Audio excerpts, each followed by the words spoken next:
This portion of the Atlantic Ocean is calm now, but beyond the horizon, Hurricane Emily is slowly spinning toward the U.S. A few days from now, it could be a much different picture. 30 years after a famous march on Washington, the old guard and the vanguard of the civil rights movement gather on the Mall to do it again. And part of a UN convoy is finally cut loose from an embattled city in Bosnia after 3 days. But not all the peacekeepers who went to Mostar have been allowed to leave.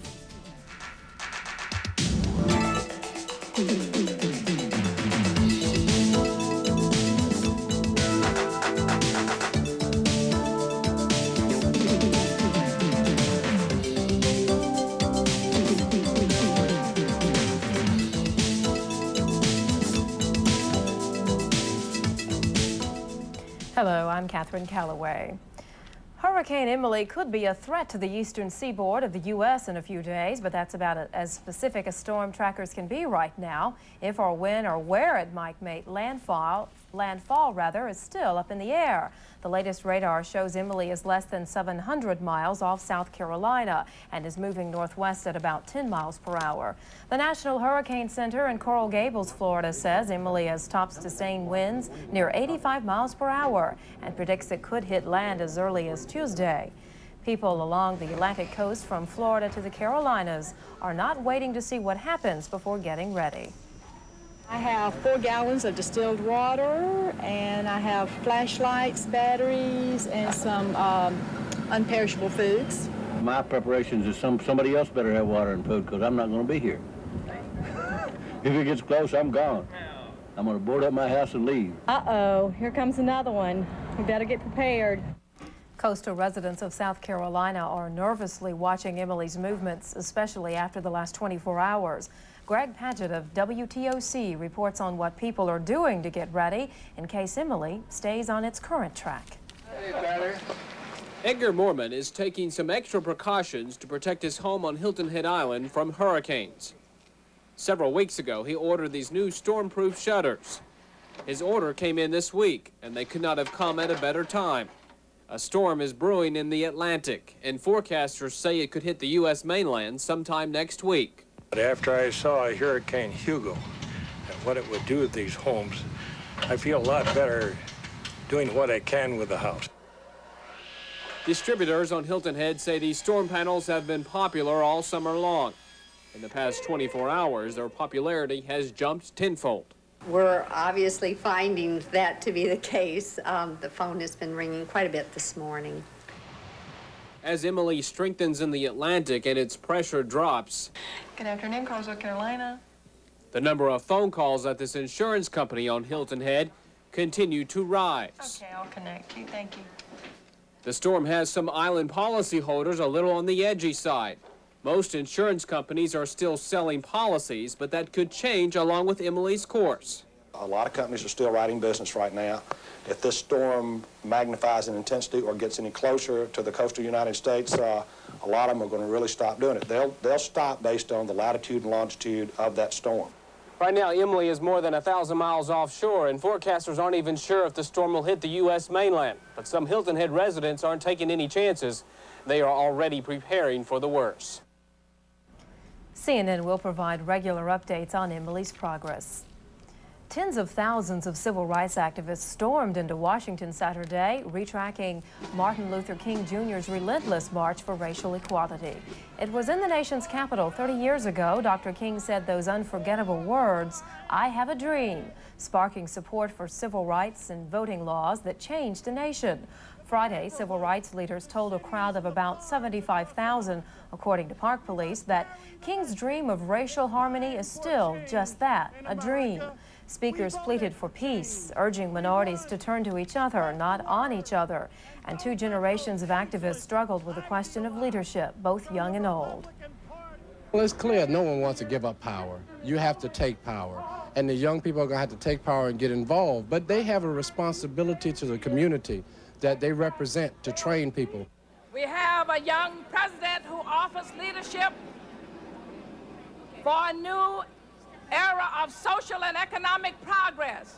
But we know that leadership must ultimately come from the people. So today, We've come together under the banner of jobs, justice, and peace. According to Park Police, Saturday's crowd was nowhere near the 250,000 mark. That's how many people heard Dr. King's call to action 3 decades ago. Joe Benton talked with some veterans of the civil rights movement about what has changed and what stayed the same over the years. It is a far more diverse group marching on Washington in 1993 than before. At least 500 groups and a lengthy agenda.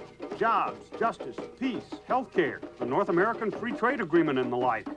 In 1963, upwards of 40,000 people had gathered on the mall beneath the Washington Monument by mid-morning. But it's more like a Sunday outing as they form into groups and discuss the day quietly. They are scheduled to move to the Lincoln Memorial at noon. Cherry Harris rode the train down to Washington from New York for that first march on the Capitol when she was in her early 50s. What sort of day was it back in 1963? Oh, they had more people there than they ever had in any march in the world that day. There was more people there. Ain't been a march since was as big, Warner's almost, but not as big as that march. And it was a peaceful march. It was a more homogeneous group. There weren't as many different interest groups at that point. The movement hadn't split into all of its various factions.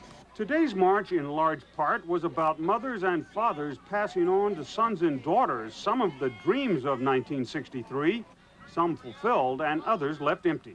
For me, it's more of a learning experience to be, a part of something like this.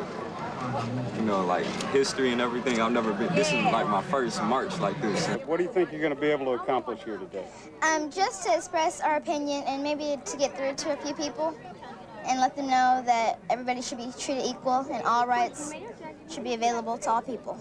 Despite a gentle breeze, there is an oppressive heat out here, but thousands of people are streaming onto the monument grounds anyway. And that is just the way it was as well 30 years ago. It was a warm day, was it? Oh, it's a hot day just like it is today. It was hot. Yes, it was. Very, very hot. When we got through marching, went down where the pool is over there and put our feet in the pool. Joe Benton for CNN, Washington. President Clinton, on vacation in Martha's Vineyard, did not attend the march, but he did send a message promising to work to make the dream of Martin Luther King Jr. a reality. Mr. Clinton spent part of his last full day of vacation with his daughter Chelsea. After days on the big golf course, it was time for some miniature golf. After golf, the Clintons headed for a party at the home of singer Carly Simon. The first family returns to Washington on Sunday. And still to come on Newsnight, in Bosnia-Herzegovina, part of a convoy remains stalled. The same can be said for the latest peace plan. We'll explain. India tries desperately to save the Taj Mahal. We'll show you what's threatening the famous 17th century mausoleum. And for the self-proclaimed king of pop, it's business as usual. Newsnight will be right back.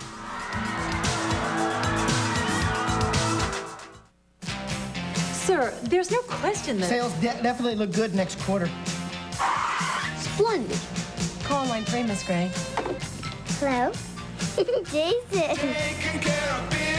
America's future belongs to America's students, and giving your child a good education is job number one. So at Office Depot, we make it our job to give you the best selection of school supplies at the best prices. Office Depot, from the classroom to the boardroom. Headline News, the only network with world and national news at the top and the bottom of the hour, live and up to date. Headline News, a whole day's news every half hour. Check cable listings for channel number.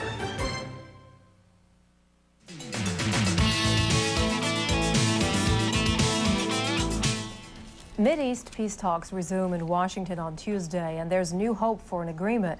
A U.S. official confirms U.S. Secretary of State Warren Christopher met with Israeli Foreign Minister Shimon Peres in California on Friday. This amid reports Israel may be ready to grant autonomy to Palestinians in the Gaza Strip and the West Bank city of Jericho. Meantime, Arab leaders representing the Palestinians, Syria, Lebanon, and Jordan announced they will attend the next round of talks with Israel. While most of the civilians who went into Mostar with a UN convoy have been released, a group of UN troops is still being held. They've been trapped since Thursday after the convoy brought Muslims the first delivery of food and supplies in 3 months. CNN's Brent Sadler reports. The release of a substantial section of the UN convoy signaled a breakthrough, but not an end to the hostage drama in eastern Mostar. The convoy was spotted crossing into Bosnian Croat territory, a long line of vehicles, empty food wagons, strung across a road leading out of the valley.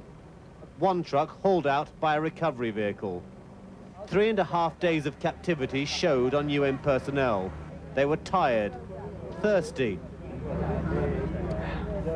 and overjoyed to be out. How are you? Tired. Hungry. I want a beer. But it hadn't been easy. As the convoy was lining up, we came under sniper fire, which interrupted us quite a lot, both in negotiating with the ladies and, of course, getting the convoy into the right position to start. And it was smiles all round among United Nations Protection Force drivers, whose vehicles became their home during the standoff. Relief all round that most of the convoy is safely out, but it does not end here. The Muslims of Mostar have got precisely what they wanted, the presence of a UN force in their midst. Neither the UN nor Spanish troops still stranded in Mostar wanted to split themselves up, but the people had other ideas. By forcing the UN to stay, it might act as a shield against further heavy attacks. After it became clear Mostar's human wall was solid, there was no other choice but to give in. It can only be a temporary arrangement, though. Back at Spanish headquarters, all sides are working out how best to satisfy the interests of Mostar's Muslims and Croats and secure the return of their troops. Brent Sadler, CNN, Medjugorje.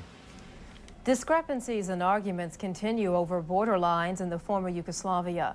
The plan right now would divide Bosnia into 3 pieces along ethnic lines, giving the Muslims 31%. But Bosnia's Muslim president has orders from his parliamentary leaders to try to get more territory.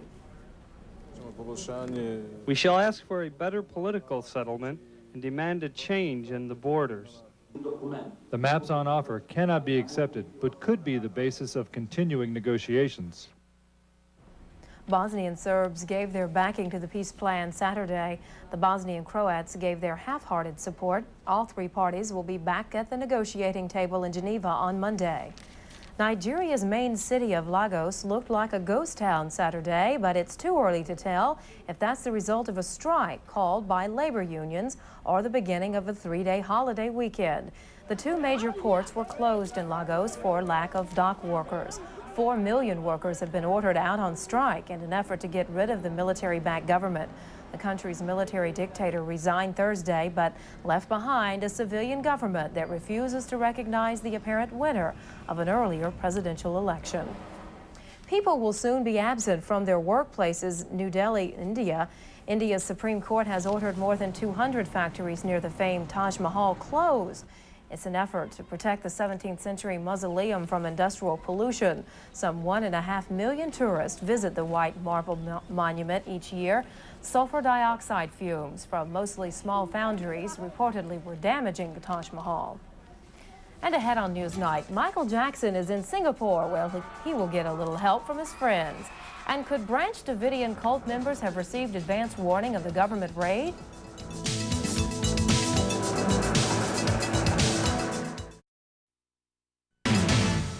Singer Michael Jackson is continuing his Asian tour. He's now in Singapore, where he's been joined by his longtime friend Elizabeth Taylor. CNN's Tom Mintier reports from Singapore. Michael Jackson arrived in downtown Singapore late Saturday afternoon under police escort. Several hundred fans that waited outside the famous Raffles Hotel for nearly 3 hours did not even see Jackson. His white van pulled into an underground parking garage with the window shades tightly drawn. Security surrounding the U.S. pop star has been extremely tight in recent days, following the reports from Los Angeles of a police investigation involving alleged child abuse. Outside Jackson's hotel, fans stayed well into the night, hoping to catch a glimpse of the elusive singer. The crowd, mostly teenage girls and a few of their mothers, were not disappointed. While the appearance was a short one, a couple of waves, the peace sign, and even a thumbs up, It was all over in exactly 24 seconds. Despite the allegations against Jackson, his fans say they're still standing by him. He's extremely cool, my God. Jackson will soon be getting some support from other people he knows by name. His sister Janet and friend Elizabeth Taylor are both flying to Singapore to help Michael during these difficult times, probably the most difficult he's seen in his lifetime. Michael Jackson is scheduled to perform 2 concerts here in Singapore in 2 days. That is, unless his schedule is forced to be changed, which it has been in the past, either by problems of health or image. Tom Mintier, CNN, Singapore. A tragic story in California. A 4-month-old boy has died, apparently after being gnawed by a pet rat. The rat, which was living with a homeless family in their station wagon, allegedly attacked the infant Thursday. Police say the baby bled to death while his parents slept. The couple has been arrested for investigation of child endangerment. They're in jail on $10,000 bond. Their 3-year-old daughter was placed in foster care. A Dallas newspaper reports a TV cameraman may have accidentally tipped off one of David Koresh's followers before federal agents stormed the cult compound. The Waco photographer told the Dallas Morning News he spoke with a Branch Davidian shortly before February's deadly gunfight at the compound. KWTX cameraman Jim Peller said he thought he was talking to a postman when he asked a sect member for directions to the Koresh compound. An ATF spokesman said he would wait for federal investigations to conclude whether Peller's chance discussion with the sect member alerted Koresh. The key prosecution witness in the trial of 2 white men accused of setting a black man on fire took the stand Saturday in Florida. Jeffrey Pellet was the 3rd man originally charged in the crime. He plea bargained a deal and testified Saturday against the others. Pellet says they'd all been drinking and acted as though burning someone was just a game. In Los Angeles, people have called it a gang church. Its members coming from some of LA's most troubled neighborhoods. But Jim Hill reports the goal of the members is to spread the gospel throughout the city's troubled spots. If we could change, you could change. If we can do it, you can do it. Mark Garcia may not look like it, but he is a man of the cloth. If God could change us, he could change you. He and other members of an inner-city church are helping set new standards in aggressive evangelism. Rich man, poor man, beggar man, thief. They work the toughest neighborhoods in Los Angeles, using loud rap music and tough talk to try to convert the toughest gang members, drug dealers, and crack addicts. When these people came to me, it done something deep down, and I wanted a piece of that. I wanted to be real. The Victory Outreach Church was formed in 1967 by Sonny and Julie Arguinzoni. They say about 90% of their members are former gangbangers or drug addicts who now preach the gospel. The key is to be able to identify with these young people that are out there in the streets. There's not a place that I feel needs more attention, more love, more concern from the church than the inner city. Father, we thank you for doing upon this life, Lord, that he's stepping out, my God. The in-your-face style of saving souls does have its success stories. Tattooed bodies holding Bibles are a common sight at the drug treatment house run by the church.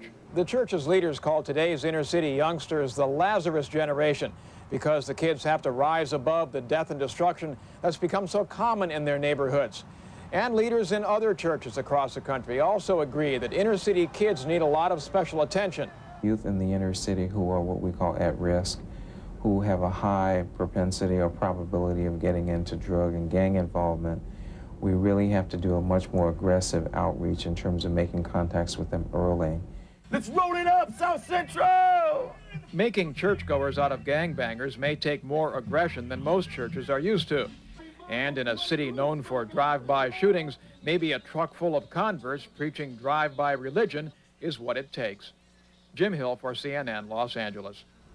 And ahead on Newsnight, the story of a Russian sailor in uncharted territory. Can he fit in with his former Cold War foes? We'll let you know after the break.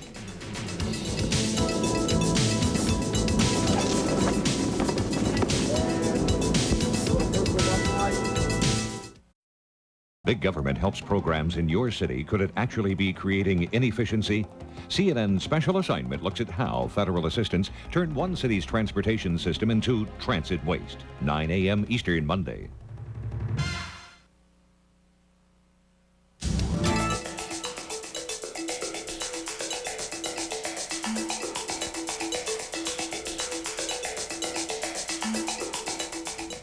NASA officials may not want to talk about the Mars Observer or their last couple of attempts to get the shuttle Discovery off the ground, but the space agency is claiming success with Galileo. Officials say the spacecraft made a successful flyby of an asteroid Saturday, taking plenty of pictures.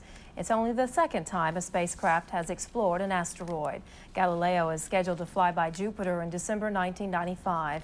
NASA officials say it will be about 2 months before Galileo transmits the asteroid pictures back to Earth. We leave you with a story about former foes working to overcome their Cold War past.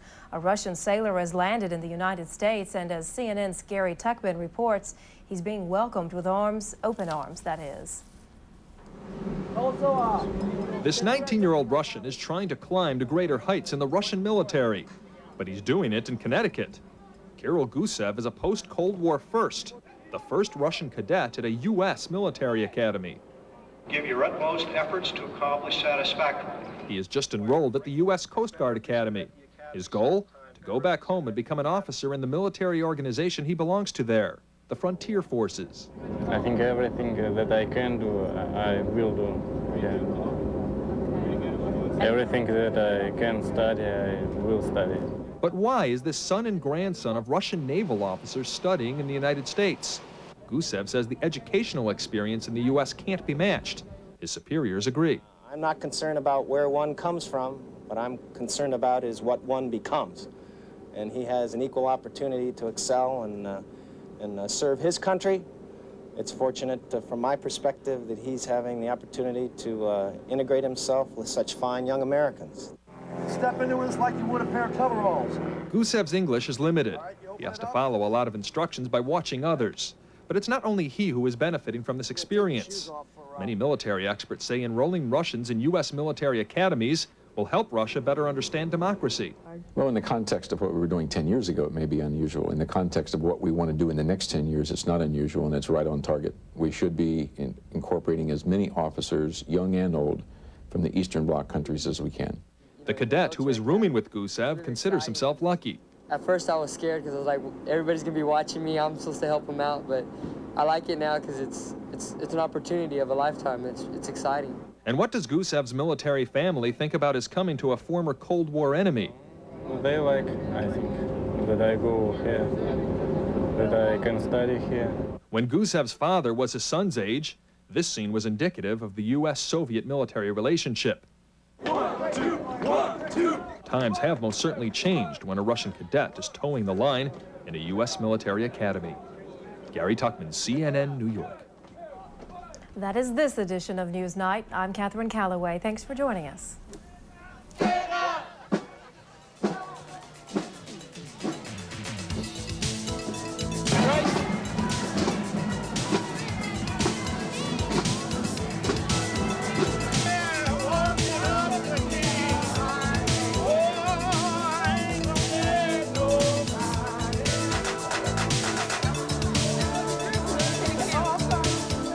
This evening, sing it loud and clear.